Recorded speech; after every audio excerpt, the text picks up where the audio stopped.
Ah, mas eu acredito na razão. Ah, porque só a razão faz as coisas. Ah, porque a coisa tem que ser baseada na razão. Só que a razão, ela sempre é a justificativa dos absurdos. Não existe absurdo que não tenha sido embasado na razão.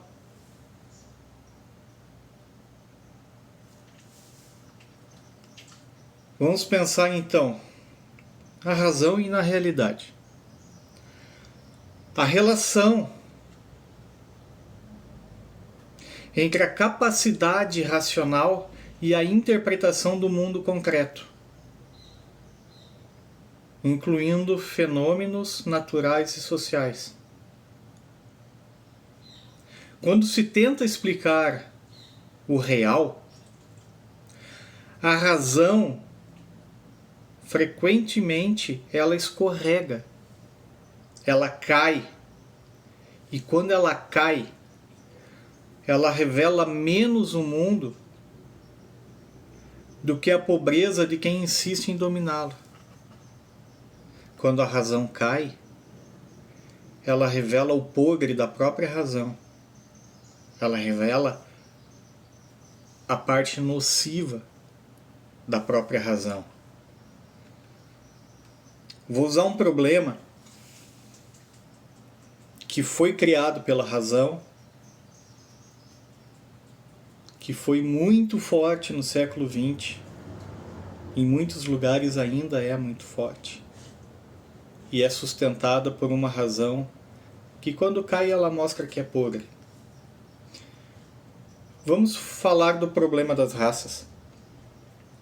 É uma discussão histórica que tentou classificar a humanidade em grupos raciais, com base em características físicas, características culturais, uma ideia nojenta de superioridade. O problema nunca esteve nas diferenças, mas numa necessidade obsessiva, patológica, infantil, de transformá-la em degraus. Como se alguém precisasse estar abaixo para que o imbecil que cria o degrau possa se sentir acima. Aí a razão cria um discurso de as raças são biologicamente diferentes. Há constatação racional de variações fenotípicas entre populações humanas. Não há fundamento científico para hierarquias de valor. Apenas fundamentos racionais, que mostram que a razão pode ser uma grande bosta. A diferença, que poderia ser apenas um dado, ela é deformada, manipulada, até virar uma sentença. E ela não é uma sentença da natureza. Ele é uma sentença da mediocridade humana.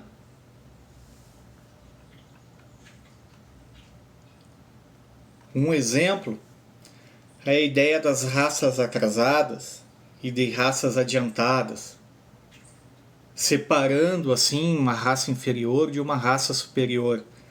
O discursinho mais imbecil e que os regimes totalitários do século XX usaram bastante.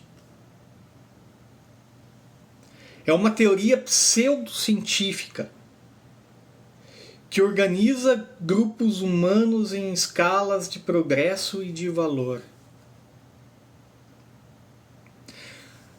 Aqui a razão ela não vai errar por ignorância. E esse é o problema da razão. Ela não erra por ser ignorante, ela erra por vontade.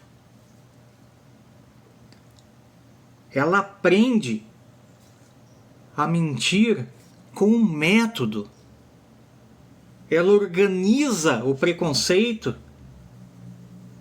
para fazer imbecis, incapazes de refletir, acreditar que essa é a verdade.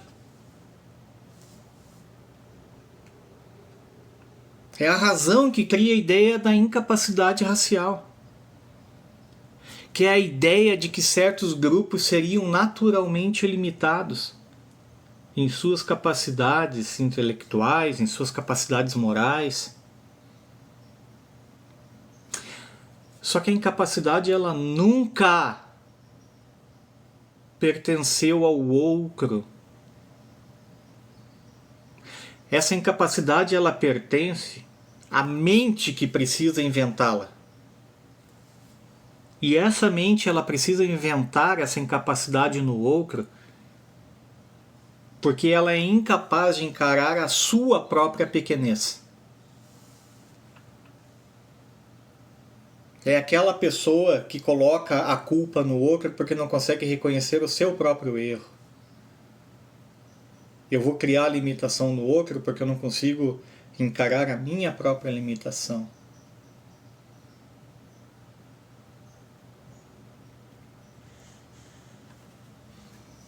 E quando você cria essa bobagem de raças superiores,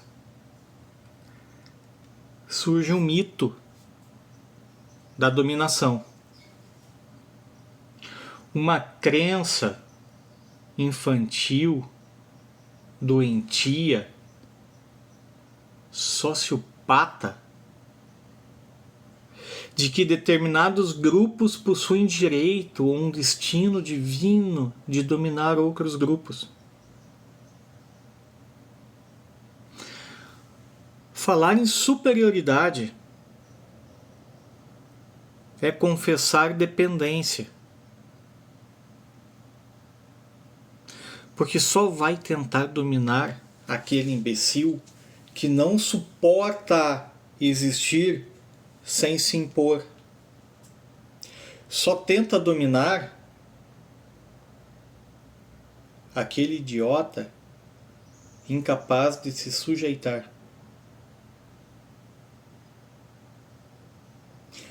Nós vimos muitos exemplos acontecendo no mundo no século XX, sustentados pela razão. Segregação racial como um bem para as duas raças. Olha a bobagem, olha a merda criada na razão. Era um argumento histórico que defende a separação racial como uma forma de preservação social e harmonia.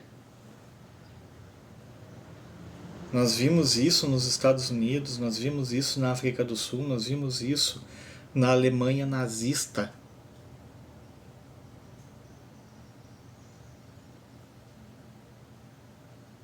Nós vimos isso no fascismo italiano.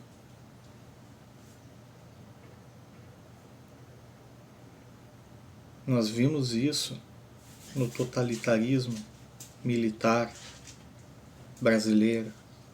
E nós vimos isso no totalitarismo militar soviético.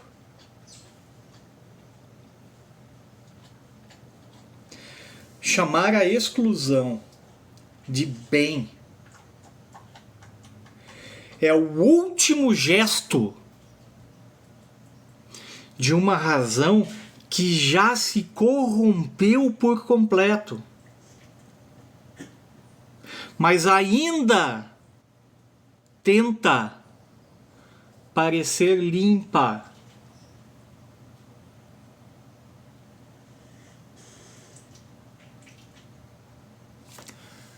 A razão, quando é capturada por interesses, ela não ilumina. Ela apenas aperfeiçoa aquilo que o ser humano tem de mais natural. A própria brutalidade para com o outro.